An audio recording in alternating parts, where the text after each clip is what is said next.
Me llamo Rodrigo, y hasta el día de hoy no sé si las mañanas grises son realmente un presagio del destino, o si somos nosotros, abrumados por el dolor, quienes vemos el mundo más oscuro de lo que realmente es. Lo cierto es que esa mañana, la mañana del velorio de mi hermano Carlos, el cielo parecía cargar con el mismo peso del dolor que me oprimía el pecho. An Carlos solo tenía 35 años, demasiado joven para irse, demasiado joven para ser solo un recuerdo. Mientras caminaba hacia la pequeña capilla donde yacía su cuerpo, cada paso parecía arrastrarme por un abismo de recuerdos. Era como si pudiera oír su risa resonando detrás de mí, burlándose de la idea de que todo hubiera terminado tan repentinamente.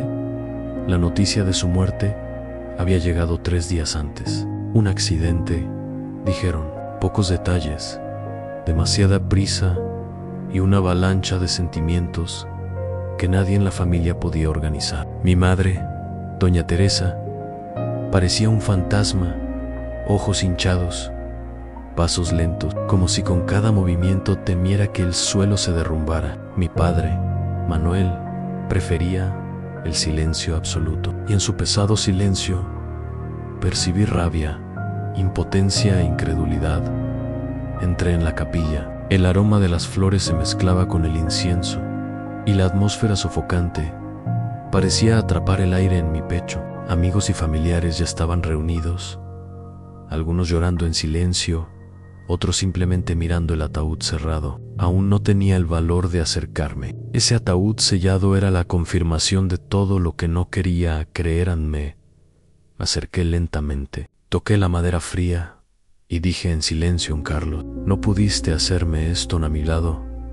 Mi prima Elena me tomó de la mano. Siempre habíamos sido cercanos, y en ese momento su presencia me brindó cierto apoyo. An Rodrigo, fuerza, susurró, como siempre hacía cuando sus emociones se descontrolaban. Miré a mi alrededor y reconocí rostros que no había visto en años. La muerte tiene esa extraña capacidad de reunir a quienes la vida ha separado. Vi a Javier, un amigo de la infancia de Carlos, de pie al fondo, inmóvil como una estatua. También vi a Marta, una antigua novia de mi hermano, llorando casi desesperadamente, agarrando un pañuelo blanco. Todo parecía una pesadilla. Caminaba, saludando a la gente, pero en mi interior, una parte insistía en creer que, en cualquier momento, Carlos entraría por la puerta con esa sonrisa pícara y una broma en la punta de la lengua. Siempre había sido así. An transformaba la tragedia en comedia, el dolor en risa. Y ahora, allí, él era la ausencia que nadie podía llenar durante la misa. Las palabras del sacerdote resonaban en la distancia. Hablaban de eternidad, de descanso, del misterio de la vida. Pero nada de eso me consolaba. Quería respuestas. Quería entender cómo alguien tan lleno de vida podía simplemente desaparecer. Cuando llegó la hora del entierro, seguimos en procesión hasta el cementerio. El sol, que por un breve instante intentó abrirse paso entre las nubes, pronto volvió a desaparecer, como respetando la gravedad del momento. La tierra cayó sobre el ataúd, y con cada puñado, una parte de mí también se enterraba en esa noche. Volví a casa exhausta. La casa estaba demasiado silenciosa, y cada rincón parecía resonar con la ausencia de mi hermano. Tomé una botella de vino, me senté en el sofá y sola lloré como no lo había hecho en años. El duelo es así, nos destroza y nos obliga a reconstruir con los restos. Los días siguientes fueron lentos, interminables. Mi madre apenas hablaba, mi padre se refugiaba en su trabajo, y yo intentaba aguantar, pero con cada fotografía, cada recuerdo, algo dentro de mí gritaba que no tenía sentido. Hasta que, una noche cualquiera, sonó el teléfono. Estaba sola. Eran casi las 11 de la noche. El sonido estridente del auricular resonó por la habitación, y por un momento consideré no contestar. pero la insistencia del timbre venció mi desánimo. «Hola», respondí con voz ronca al otro lado. Hubo un breve silencio, y entonces una voz firme, casi un susurro en Rodrigo. «Escucha con atención. Tu hermano está vivo». El mundo se detuvo. «¿Qué? ¿Quién habla?», pregunté, ya de pie, con el corazón acelerado. En el silencio se prolongó durante unos segundos, que parecieron siglos. No puedo explicarlo ahora, pero Carlos está vivo. Antes de que pudiera reaccionar, se cortó la comunicación en mí. Quedé allí, inmóvil, con el teléfono pegado a la oreja, como esperando el regreso de la misteriosa voz. Me temblaban las manos, me flaqueaban las piernas. Mi hermano está vivo. Era imposible. Yo misma había visto cómo enterraban el ataúd. Yo misma había soportado el peso de esa despedida, pero esa voz no sonaba a broma. Tenía un tono serio, cargado de urgencia. A partir de ese momento, algo cambió en mi interior. El dolor del duelo dio paso a una llama de esperanza y, junto con ella, a la duda que me corroía. ¿Quién haría semejante llamada? Pochea. Esa noche no dormí. Recordaba cada detalle del velorio, cada rostro presente, cada gesto extraño que quizá no había notado. Me di cuenta. ¿Había algo malo en esa ceremonia? ¿Me habían engañado? Y, lo más importante, Ansi, Carlos estaba vivo. ¿Dónde estaba? Pasé la noche en vela. La voz de esa llamada resonaba en mi mente como un fantasma insistente. Cada vez que cerraba los ojos, la oía de nuevo. Tu hermano está vivo. Revolví la casa buscando pistas, como si algo pudiera estar escondido allí, pero no encontré nada. Solo viejas fotos familiares en las que Carlos aparecía sonriendo, lleno de vida. Tomé una. Estábamos en la playa, él abrazándome por los hombros, y la miré fijamente durante minutos que me parecieron horas. Carlos, si esto es cierto, ¿dónde estás?, murmuré, casi como una oración. A la mañana siguiente, encontré a mi madre en la cocina. Estaba removiendo el café distraídamente, pero noté que no había dormido. Las ojeras delataban noches de llanto e insomnio. Consideré contarle lo de la llamada, pero me contuve. ¿Y si era solo cruel? ¿Una broma pesada? No podía reavivar la esperanza en un corazón ya tan roto. En el trabajo no podía concentrarme. Los papeles se amontonaban sobre el escritorio, pero mi mente estaba en otra parte. Empecé a imaginar todas las posibilidades. Confusión de identidad, un accidente fingido o algo aún más siniestro. A medio tarde decidí llamar a Javier, amigo de la infancia de Carlos. Siempre había sido muy cercano a nosotros, casi como un hermano. Quizás había notado algo extraño en Javier. Tenemos que hablar. Mi voz sonó más urgente de lo que pretendían. Claro, Rodrigo. Che, se trata de Carlos. Ana al otro lado. Silencio. Entonces, respondió, Ansé, que ha sido duro, pero no podemos cambiar lo que pasó. Quedamos en vernos en un café del centro. Al verlo, noté que estaba abatido, pero sus ojos evitaron los míos. Hablamos del velorio, de cómo todo parecía estar sucediendo demasiado rápido. Entonces decidí arriesgarme a Javier. Anoche recibí una llamada. Dijeron que mi hermano está vivo. Abrió los ojos de par en par y casi dejó caer la taza. ¿Qué? Es imposible. Debes estar confundido, Rodrigo, pero había algo en su mirada que no cuadraba, como si guardara un secreto, como si ya hubiera oído algo parecido. ¿Me estás ocultando algo?, pregunté con firmeza. No, claro que no, respondió demasiado rápido. Es solo que estás sufriendo, ¿sabes? La mente nos juega malas pasadas. Salí de allí con la sensación de que Javier sabía más de lo que dejaba ver en esa noche. Me quedé en mi habitación intentando ordenar mis pensamientos, hasta que volvió a sonar el teléfono. El mismo número desconocido. Contesté de inmediato. ¿Quién eres? ¿Qué quieres de mí? Espeté a la voz. Regresó. Baja y firme, Rodrigo. Necesitas confiar. Carlos está vivo, pero no hables con nadie. Tu vida también podría correr peligro. A mi cuerpo se paralizó. La llamada se cortó de nuevo, sin posibilidad de respuesta. Esta vez, sin embargo, la duda se convirtió en una tormenta en mi interior. Si había peligro, significaba que fuerzas mayores operaban tras la supuesta muerte de mi hermano. ¿A quién le interesaría fingir algo así? Dinero, deudas, Me levanté, me acerqué a la ventana y miré la ciudad silenciosa. Sabía, en el fondo, que mi vida acababa de cambiar. No había vuelta atrás. Descubriría la verdad. Pasara lo que pasara, a la mañana siguiente me desperté con una determinación. Ya no podía esperar a que esa voz misteriosa me diera respuestas. Si había algo de cierto en esa historia, necesitaba encontrarla con mis propias manos. Subí al coche y fui directo al cementerio donde habían enterrado a Carlos. El trayecto se me hizo más largo de lo habitual, quizá porque mi mente bullía de preguntas. Al llegar, caminé hacia la tumba recién cerrada. La tierra aún estaba húmeda y el arreglo de flores marchitas reforzaba la sensación de despedida.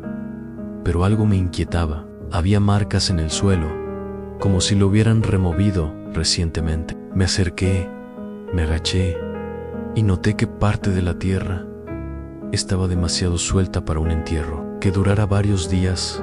Llamé al cuidador del cementerio, un hombre llamado Domingo, de rostro arrugado y voz cansada.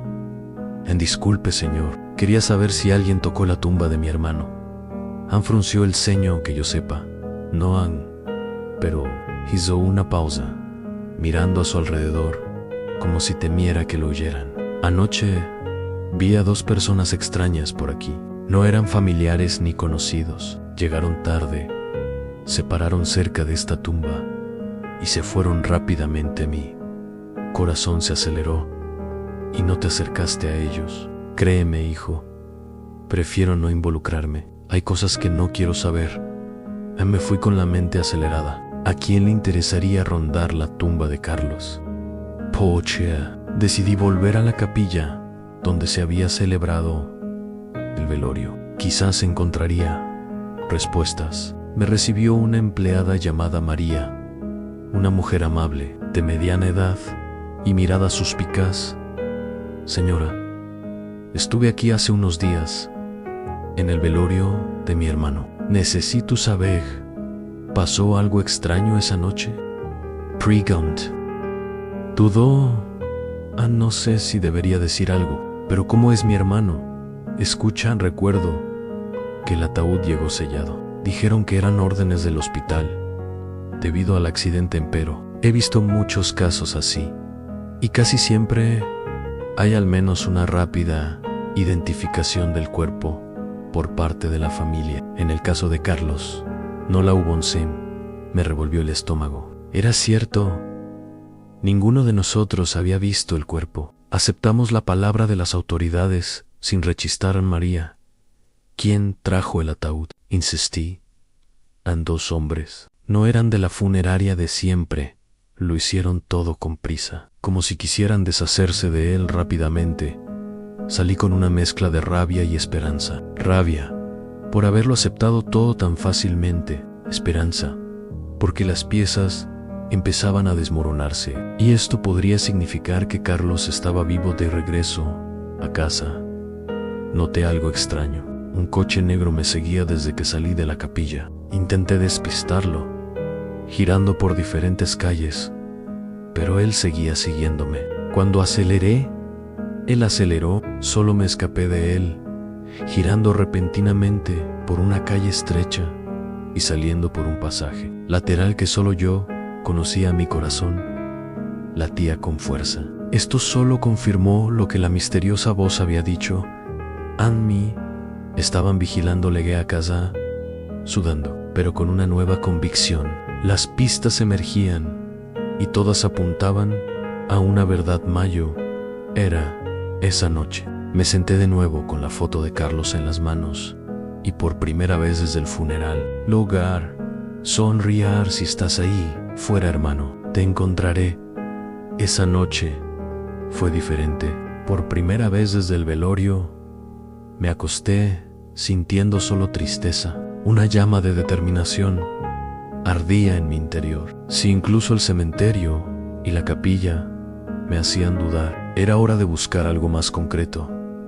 El historial médico a la mañana siguiente. Fui al hospital que supuestamente había recibido el cuerpo de Carlos tras el accidente. Esperé horas en recepción hasta que me llamaron para hablar con un encargado de historiales médicos llamado Luisa. Buenos días. Me gustaría acceder a los documentos relacionados con la muerte de mi hermano, Carlos Méndez, dije, intentando parecer tranquilo. Luis escribió algo en la computadora y frunció el ceño. Qué raro, no encuentro nada. ¿Cómo? Lo trajeron aquí después del accidente. Incluso teníamos un certificado de defunción. El sistema no muestra ningún registro de entrada ni de salida con ese nombre. Sentí que el suelo se desvanecía bajo mis pies. ¿Puedes volver a comprobarlo? Quizás con la fecha del supuesto accidente. Insistía en Luis, intentó dar algunas órdenes más y luego suspiró a Nathan, como si este paciente nunca hubiera estado aquí. Salí del hospital en shock. ¿Cómo podía haber un velatorio, un certificado de defunción, pero ningún historial hospitalario? Algo andaba mal a una escala que aún no podía comprender. Decidí buscar a Javier de nuevo. Había estado actuando extraño en nuestra última conversación y necesitaba llegar al fondo del asunto. Lo llamé. Javier, necesitamos vernos. Jan, nos encontramos en una plaza discreta, lejos de miradas indiscretas. Parecía nervioso, jugueteando con su teléfono. Rodrigo, no sé qué esperas de mí. Lo dije. Carlos se ha ido. No me mientas. Mi voz salió más fuerte de lo que pretendía. El hospital no tiene registro del cuerpo. La funeraria no era la de siempre. El ataúd estaba sellado. Javier, por Dios, ¿qué sabes tú? Apartó la mirada, respiró hondo y dijo en voz baja: hay cosas de las que no puedo hablar. No es seguro para ti, Javier. Es mi hermano. Grité, con la ira y el dolor mezclados. Si está vivo, necesito saberlo. Antes de que pudiera responder, sonó su celular. Contestó rápidamente, se alejó unos pasos y respondió en español. Sí, estoy con él ahora. No ha descubierto nada. Todavía se me heló la sangre. Cuando se dio cuenta de que lo observaba, colgó rápidamente e intentó sonreír. Solo era trabajo, pero ya era demasiado tarde. Ya había oído suficiente. Javier estaba involucrado en algo. Regresé a casa angustiada. Con cada nuevo descubrimiento, se hacía evidente que la muerte de Carlos era un engaño cuidadosamente planeado. Pero, ¿por qué? ¿Quién se beneficiaría de esto? Esa noche, otra llamada, el mismo número desconocido. Contesté respirando agitadamente. Si quieres que te crea, necesito pruebas. Solté antes de que la voz pudiera hablar al otro lado. Silencio por un momento. Luego, mañana, ve al almacén abandonado cerca de la vieja estación de tren a las 8 de la noche. Allí tendrás respuestas, pero ten cuidado. Están vigilando. Mi corazón se aceleró. Sabía que podía ser una trampa, pero también podía ser la primera oportunidad real de encontrar a mi hermano. Colgué el teléfono y miré al vacío. El miedo y la esperanza se mezclaron como nunca antes. Guay, en el fondo. Ya lo sabía, no había vuelta atrás. La madrugada se hizo interminable. Di vueltas en la cama, mirando el techo oscuro, escuchando cada pequeño ruido de la casa. como si fuera una advertencia. La reunión en el almacén me tenía en alerta máxima. ¿Era una trampa? ¿Una emboscada? ¿O una oportunidad de encontrar por fin alguna prueba concreta de que mi hermano estaba vivo? Antes del amanecer, decidí prepararme. Tomé una libreta pequeña y empecé a anotarlo. Todo, el velorio apresurado, el ataúd sellado, la falta de historiales médicos, el extraño comportamiento de Javier, la persecución del coche negro y, por supuesto, las misteriosas llamadas. Necesitaba organizar los hechos como un investigador. Pasé el día inquieto, sin apenas comer, en el trabajo. Me inventé una excusa para irme temprano. Volví a casa y me miré en el espejo. Tenía los ojos rojos, la barba sin afeitar. Ya no era el mismo Rodrigo. Algo dentro de mí había despertado en una mezcla de miedo y coraje que nunca antes había sentido. Cuando el reloj dio las 7, cogí las llaves del coche y respiré hondo. Pero antes de irme, algo me hizo dudar. Tomé la foto de Carlos de la estantería, la guardé en el bolsillo de la chaqueta y susurré: espérame, hermano. El camino a la antigua estación fue silencioso. Las calles estaban casi desiertas, iluminadas solo por farolas que proyectaban sombras largas e inquietantes. Al acercarme al almacén, vi que el lugar llevaba mucho tiempo abandonado. Paredes desconchadas, ventanas rotas y una verja de hierro oxidada que crujía. Con la más mínima brisa, aparqué el coche a poca distancia y caminé con cautela.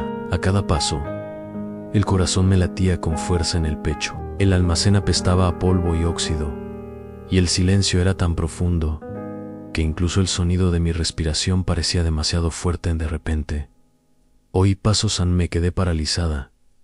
¿Quién anda ahí?, pregunté, intentando sonar firme, pero me temblaba un poco la voz. De entre las sombras emergió una figura encapuchada. No podía verle la cara, solo su delgada silueta y su respiración agitada. Se detuvo a pocos metros de mí. Rodrigo, dijo la voz, baja y ronca. No deberías confiar en nadie, ni siquiera en tus amigos. Quiero pruebas. Great mans impatiente Q valente. Si mi hermano está vivo, muéstramelo. El hombre se adelantó y me entregó un sobre. Aquí tienes algunas respuestas. Pero recuerda, hay gente poderosa involucrada. Si continúas, tu vida nunca volverá a ser la misma. Tomé el sobre con manos temblorosas. Antes de que pudiera decir nada, se retiró a las sombras y desapareció, como si se hubiera disuelto en la oscuridad. Me quedé sola, con el sobre en las manos y el corazón acelerado. Lo abrí allí mismo, bajo la tenue luz de una bombilla rota y parpadeante. Dentro había copias de documentos en registros bancarios, papeleo de una empresa que no reconocí y una foto. A la foto mostraba a Carlos en vivo, caminando por una calle cualquiera, con la mirada fija, como si no quisiera ser reconocido. Sentí que me flaqueaban las piernas. Era él. Era mi hermano. Se me llenaron los ojos de lágrimas. Todo lo que sospechaba, todas las pistas. Ahora había pruebas reales. Aún no sabía por qué habían fingido su muerte. No sabía quién estaba detrás de todo, pero una cosa sí sabían: Carlos estaba vivo y no descansaría hasta encontrarlo. Salí del almacén con el sobre fuertemente apretado en las manos. El frío viento de la noche me envolvió, pero dentro de mí había una llama de esperanza tan fuerte que ningún miedo podía extinguirla. La noche era pesada. Cuando llegué a casa, cerré la puerta tras de mí y por primera vez, desde que todo empezó, me quedé sola con los documentos que había recibido en el almacén. El sobre olía a papel viejo y tinta fresca, como si alguien hubiera pasado días preparándolo solo para mí. Me senté a la mesa de la cocina, encendí una pequeña lámpara y comencé a examinar cada objeto con atención. Había registros bancarios de cuentas de las que nunca había oído hablar, contratos de empresas desconocidas, e informes que indicaban transacciones financieras sospechosas. Pero lo más impactante fue una serie de correspondencia interna, fechada en los últimos meses, con nombres que me sonaban: Ann Javier, Elena e incluso Marta, personas que antes había considerado solo amigos o familiares preocupados. En cada documento parecía formar el mosaico de una conspiración más grande de lo que podría haber imaginado. La muerte de Carlos no había sido solo un montaje, sino que había sido meticulosamente planeada, y varias personas en las que confiaba estaban involucradas. Al revisar los papeles, encontré una fotografía doblada entre los registros. Era Carlos, vivo, mirándome por encima del hombro, atento, con una sonrisa contenida, pero en sus ojos había algo que reconocí. De inmediato estaba alerta, pero no derrotado. Sentí una opresión en el pecho. Por primera vez en día, sentí una mezcla de esperanza y rabia. Esperanza al saber que existía y rabia por todo lo que había tenido que soportar. Decidí que necesitaba confrontar a Javier. Siempre había sido muy cercano a Carlos, y ahora me daba cuenta de que no podía confiar en su palabra. Lo llamé, pero no contestó. Le escribí, pero tampoco respondió. Algo andaba mal. Ocultaba información crucial.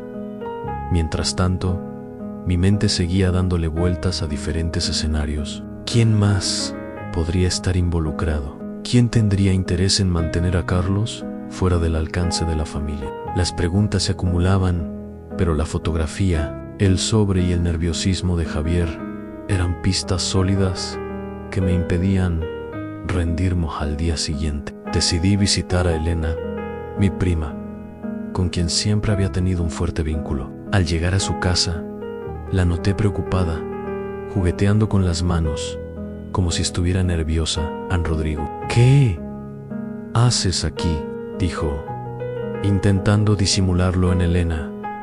Necesito tu ayuda. Se trata de Carlos. Ann dudó. Ann Rodrigo. No lo entiendes. Hay cosas peligrosas. Si te involucras demasiado, puedes salir lastimado. Ann, pero estaba decidido. No puedo quedarme quieto. Mi hermano está vivo y descubriré toda la verdad. Elena suspiró, como si luchara contra algo en su interior. Finalmente, me entregó una pequeña llave.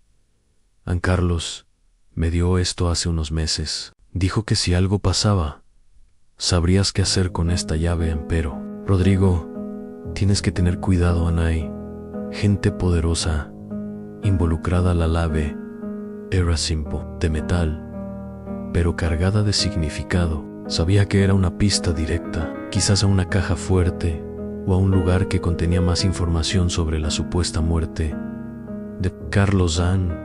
Mientras caminaba de vuelta a casa, mi mente corría a toda velocidad. El sobre, la fotografía, la llave, todo indicaba que estaba en el camino correcto. Pero también era evidente que cuanto más me acercaba a la verdad, mayor era el peligro. En esa noche, mientras me preparaba para dormir, noté algo extraño.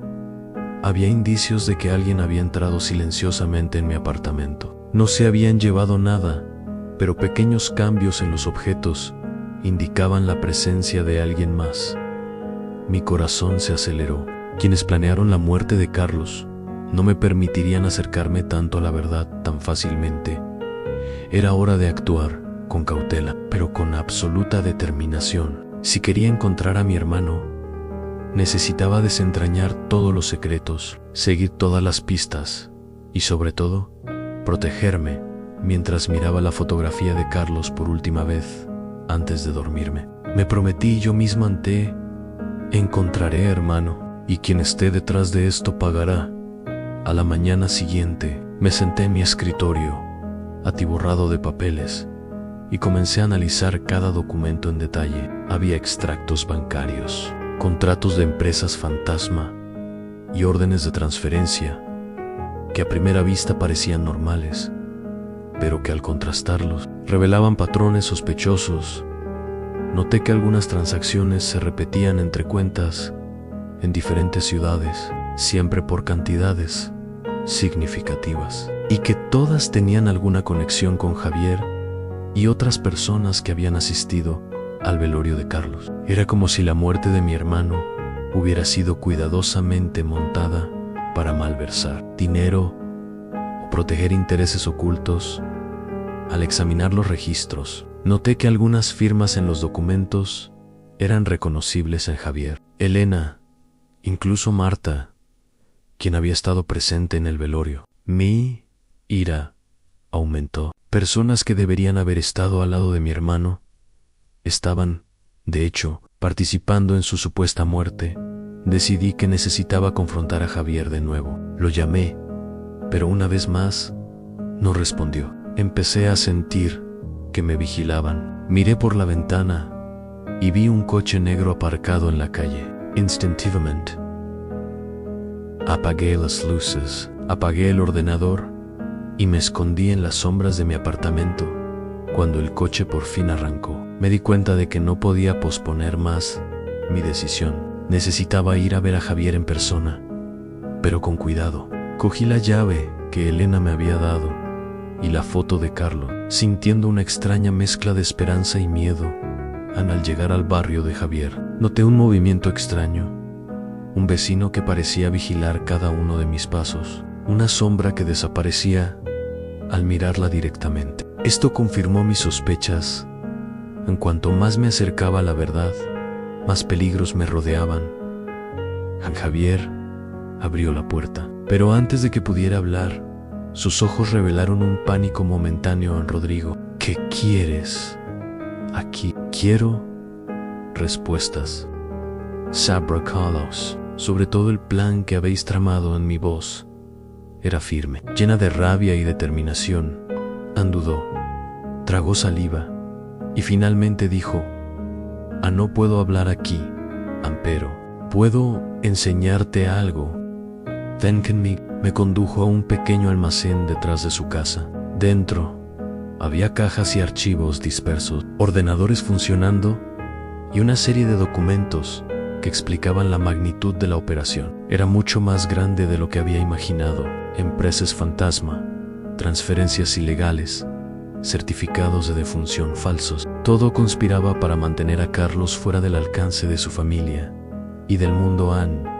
Al hojear los documentos, vi una carpeta marcada con el nombre de Carlos. Al abrirla, encontré historiales médicos falsificados, certificados de defunción y una serie de notas con fechas y lugares donde supuestamente Carlos estaba, siempre fuera de la vista. Pero lo más importante era una serie de mensajes cifrados, posiblemente dejados por él, con referencias a lugares y horas, como si quisiera que alguien lo encontrara.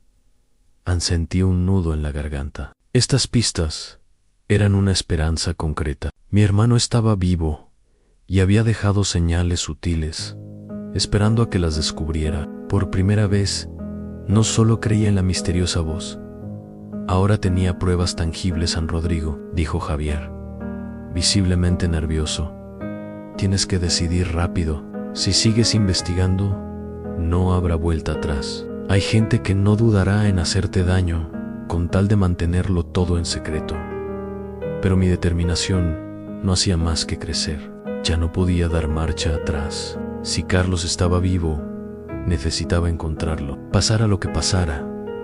Salí del almacén con manos temblorosas, pero con el corazón firme. Las piezas del rompecabezas empezaban a encajar. Cada documento, cada pista, cada firma, todo apuntaba a una verdad que estaba a punto de salir a la luz. Mientras caminaba de vuelta a casa, sentí que había cruzado la línea. La investigación había dejado de ser solo una búsqueda de respuestas.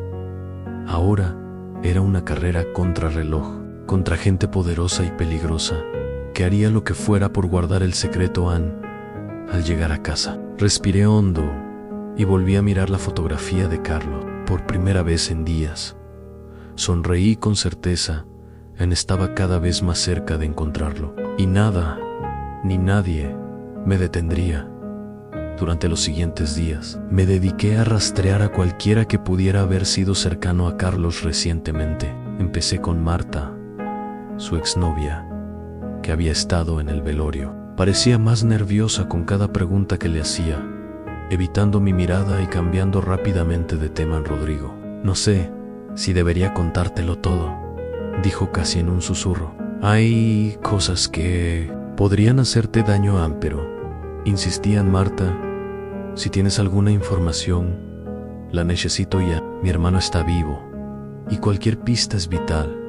Él suspiró y me entregó un pequeño sobre doblado, casi escondido en su bolso. Carlos te dejó esto por si pasaba algo. Dijo que no lo abrieras hasta que estuvieras lista. Me temblaban las manos al sacar el sobre. Dentro había notas y pequeños códigos escritos a mano, mensajes cortos, direcciones de cafeterías, horarios, frases como confía en tu mejor amigo y no sigas pistas falsas. Cada detalle parecía un rompecabezas, pero había una sutil claridad.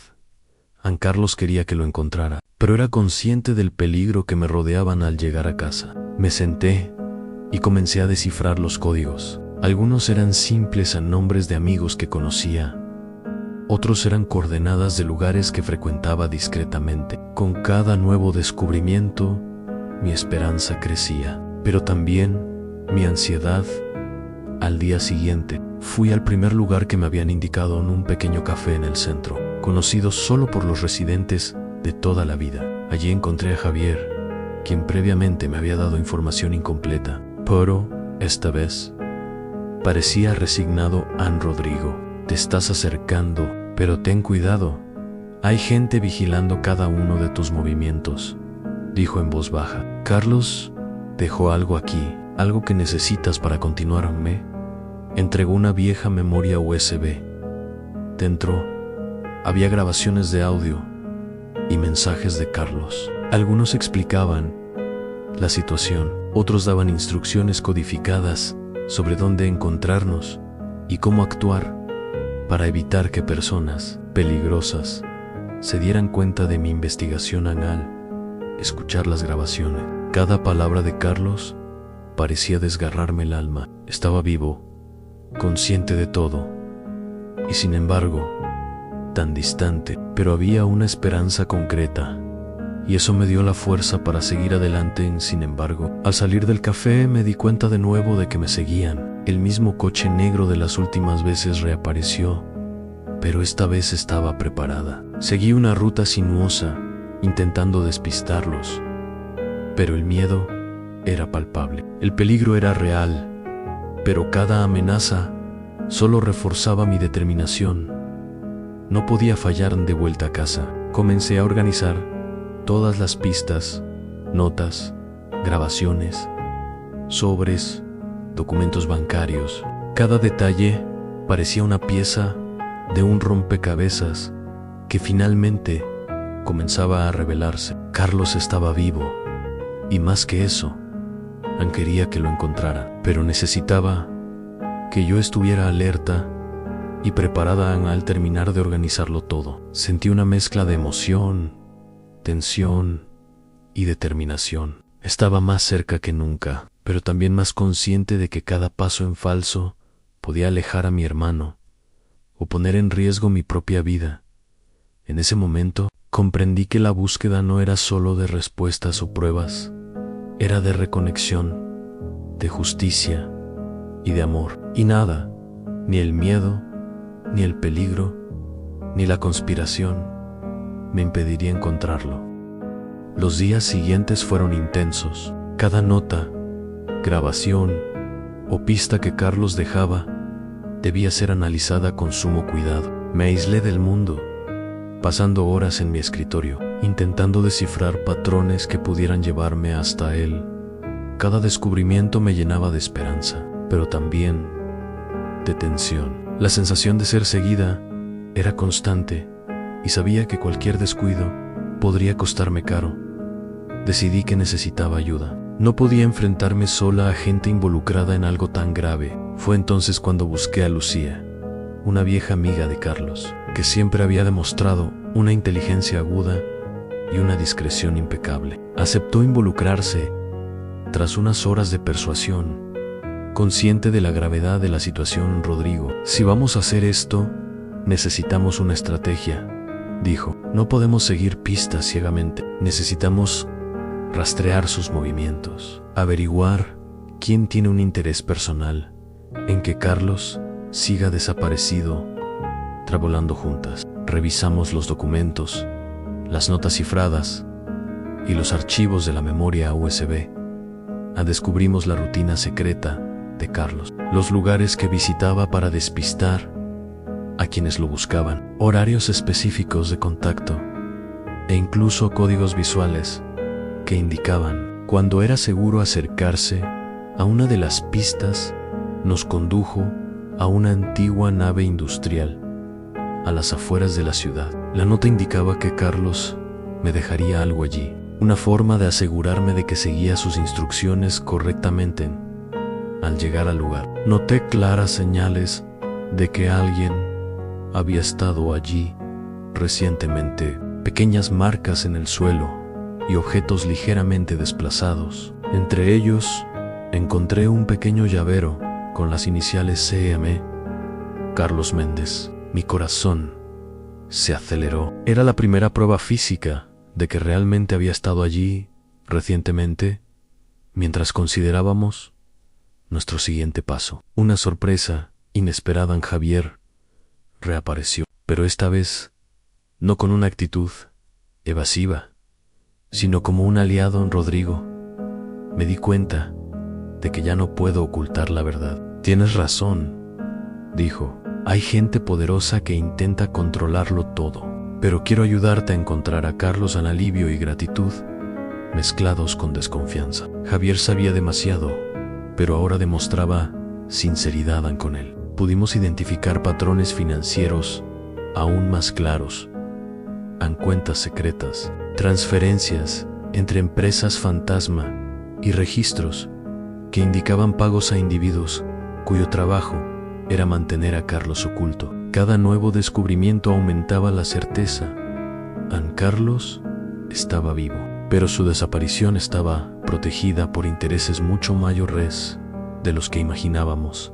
Ese mismo día, desciframos un mensaje que indicaba contacto directo a una grabación que simplemente decía: Rodrigo, ve al Parque Central mañana al mediodía. No llames la atención, estaré esperando. La emoción me invadió. Por fin, la oportunidad de volver a ver a mi hermano, aunque solo fuera por un momento. Pero el miedo persistía. ¿Quién más podría estar observando? ¿Qué trampa podría estar acechando? Mientras me preparaba para la reunión, me di cuenta de algo esencial en la esperanza. El coraje y la determinación eran más fuertes que cualquier amenaza. Cada paso me acercaba a lo que más deseaba, y la incertidumbre se convirtió en motivación en esa noche. Revisé todas las pistas una vez más, organicé documentos y notas, y planifiqué mentalmente cada detalle de la ruta que tomaría al día siguiente. Sabía que ese mediodía en el Parque Central podría ser mi primer contacto real con Carlos. Y finalmente, la sensación de que la verdad estaba a mi alcance se hizo casi palpable. El día amaneció más frío de lo esperado, y mi corazón latía con fuerza con cada paso que daba al acercarme al Parque Central. Llevaba conmigo las notas, la memoria USB y la foto de Carlos como amuletos protectores. Lucía y Javier me habían ayudado a planificar cada movimiento, evitando cualquier posibilidad de ser observado por quienes querían mantener a mi hermano desaparecido. Mientras caminaba por los senderos del parque, observaba las sombras a mi alrededor. La gente común pasaba, proyectando sus rutinas en el paisaje, sin percatarse de que una historia de vida o muerte se desarrollaba allí, justo a su lado. Mi mirada buscaba cada detalle, cada movimiento que pudiera indicar la presencia de alguien en el centro del parque. Cerca de una fuente antigua, vi algo que me detuvo en seco. Un hombre sentado en un banco, mirándome fijamente. No necesitaba confirmación a su porte, la forma en que movía las manos, la expresión de su rostro. Era Carlos. En mi pecho se llenó de una mezcla de incredulidad y alegría. Se veía más delgado de lo que recordaba, pero aún conservaba ese brillo en los ojos que siempre había sido suyo. Las lágrimas brotaron sin darme cuenta. «Rodrigo», dijo en voz baja, cargada de emoción, «viniste en apenas podía hablar». Me acerqué lentamente, temiendo que fuera un sueño o una trampa, pero al apoyarme en él, sentí la realidad. Mi hermano estaba allí, vivo y a salvo, a pesar de todo el peligro que había corrido en Carlos Sancho. «Yo no sé ni cómo empezar», Loguer balbucier. «Pensé que te había perdido para siempre». Anne sonrió levemente, como quien guarda secretos dolorosos. «Yo también pensé que no te volvería a ver, hermano, pero tuve que desaparecer. Algunas personas no querían que volviera. Anne contó brevemente lo sucedido, desde el supuesto accidente, amenazas financieras, intereses de terceros que lo obligaron a mantenerse alejado de la familia y la meticulosa planificación para protegernos a todos.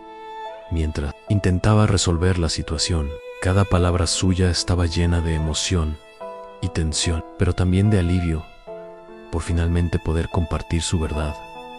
«Dejé pistas, Rodrigo. Sabía que nunca te rendirías», dijo, tomándome las manos. «Cada nota, cada grabación, cada código estaba destinado a que me encontraras sin que ellos se dieran cuenta».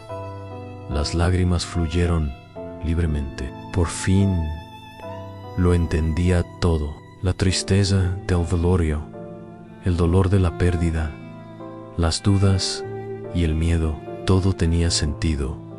Ahora, mi hermano estaba vivo y lo había encontrado en Lucía, y Javier observaban discretamente desde la distancia, asegurándose de que nada interrumpiera el momento. La sensación de victoria y alivio era inmensa, pero también estaba la conciencia de que aún debíamos proceder con cuidado para desentrañar por completo la conspiración que rodeaba a Carlos. Al abrazarnos, sentí una oleada de esperanza que no había experimentado en mucho tiempo. El misterio se había desvelado parcialmente, pero lo más importante, nuestro vínculo seguía intacto, y por primera vez desde el velorio pude sonreír con genuina felicidad. En ese momento comprendí algo esencial. Incluso en medio del drama, el suspenso y el peligro, la perseverancia y el amor eran más fuertes que cualquier adversidad. Y ese sentimiento me preparó para los siguientes pasos: afrontar la verdad plenamente y asegurarme de que nadie más pudiera hacerle daño a mi hermano ni a nuestra familia. Tras la reunión, no había tiempo para descansar. Carlos y yo sabíamos que los responsables de su supuesta muerte no se quedarían de brazos cruzados. Necesitábamos actuar con rapidez, reunir pruebas concretas y desenmascarar todo el engaño. Lucía y Javier se unieron a nosotros, formando un grupo pequeño y decidido, pero conscientes del riesgo que corríamos. Durante los días siguientes, revisábamos cada documento, cada transferencia bancaria sospechosa, cada firma falsificada. Carlos reconoció algunos nombres en personas que se habían beneficiado de su muerte, empleados de empresas fantasma y cómplices que se aseguraban de que nadie sospechara nada. Cada descubrimiento fue como un puñetazo en el estómago, pero también fortaleció nuestra determinación. Decidimos que el siguiente paso sería confrontar directamente a Elena, mi prima, que parecía saber más de lo que dejaba entrever. Cuando la invitamos a un café discreto, llegó nerviosa, pero finalmente cedió a Rodrigo, a Carlos. No quería involucrarme, pero la verdad es que me obligaron a cooperar. Amenazaron a mi familia, pero ahora veo que no pararás, dijo, entregándome una carpeta con más documentos confidenciales y registros de comunicación que detallaban la estafa. Mientras analizábamos el material, Carlos empezó a explicarme cómo funcionaba cada pista que había dejado en códigos, horarios, lugares seguros y maneras de rastrear cómplices sin exponerse. Era como jugar una partida de ajedrez en tiempo real, donde cada movimiento podía ser vital para nuestra seguridad. En una de las noches siguientes, estábamos trabajando en secreto cuando volví a ver el coche negro. Esta vez se detuvo cerca de nuestra calle. El peligro estaba cerca, Rodrigo. Tenemos que salir de aquí, dijo Carlos con la voz tensa. Saben que estamos cerca. Actuamos con rapidez. Lucía preparó una vía de escape. Javier logró eludir el vehículo y Carlos y yo cargamos las carpetas con los documentos más importantes. Cada paso estaba calculado, cada detalle era crucial. La adrenalina subía, pero también había una sensación de unidad, de confianza mutua que nos fortalecían al día siguiente. Decidimos ir a la notaría y a algunas sucursales bancarias para denunciar oficialmente el fraude y reunir pruebas legales contra los responsables. Cada visita aumentaba la tensión en los empleados. Nos miraban raro. Algunas puertas parecían cerradas deliberadamente, pero logramos obtener registros que, combinados con las pruebas que ya teníamos, formaron un expediente sólido. Mientras caminábamos hacia el coche, Carlos me miró y dijo: ya casi es hora, Rodrigo. Pronto lo sacaremos todo a la luz, pero debemos ser pacientes y cautelosos. La sensación era intensa. Estábamos más cerca que nunca de nuestro objetivo, pero también conscientes de que el peligro seguía acechando en cada esquina. Cada paso nos acercaba a la justicia. Cada documento reunido nos acercaba a la verdad completa. Carlos respiraba con dificultad, pero una mezcla de alivio y asombro llenó nuestros rostros. Rodrigo, creo que era una advertencia, dijo, todavía intentando procesar la situación.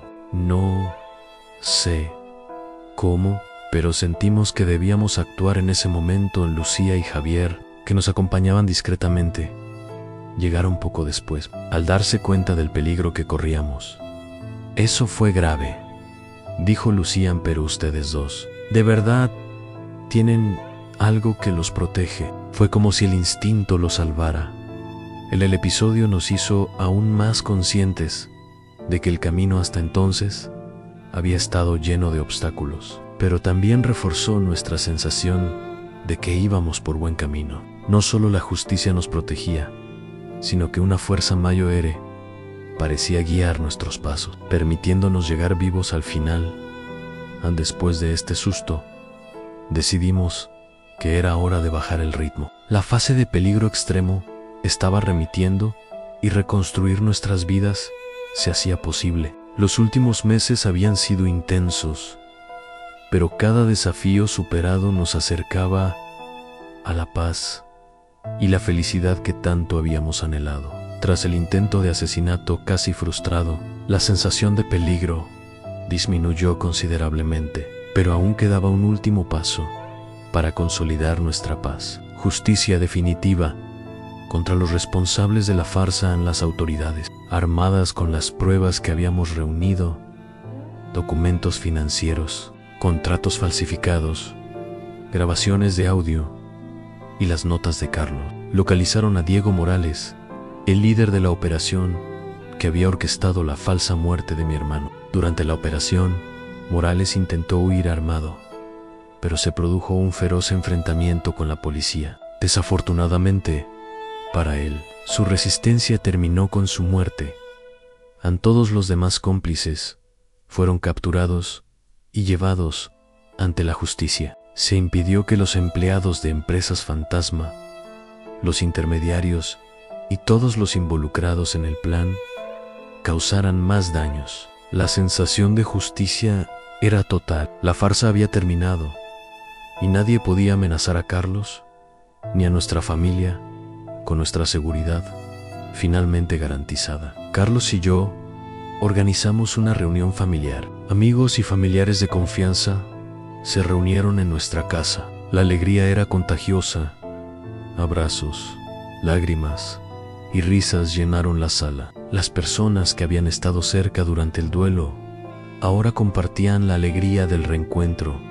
Rodrigo, gracias por nunca rendirte, dijo Carlos con emoción. De verdad, me trajiste de vuelta a casa. No, tú también me trajiste a casa, hermano, respondí sonriendo. Y ahora podemos vivir plenamente, sabiendo que ya nadie puede separarnos En los días siguientes, reconstruimos nuestra rutina juntos, atesorando cada momento en risas, viejas historias, recuerdos de la infancia y simples gestos de cariño. Cada detalle se convirtió en una celebración de la vida y el amor familiar, ahora fortalecido después de tantas pruebas, mientras contemplábamos el cielo estrellado en una noche tranquila. Sentí que finalmente habíamos alcanzado la justicia, la seguridad y la felicidad. La verdad había prevalecido, la familia estaba unida y nada podía borrar el sentimiento de victoria y amor que nos envolvía.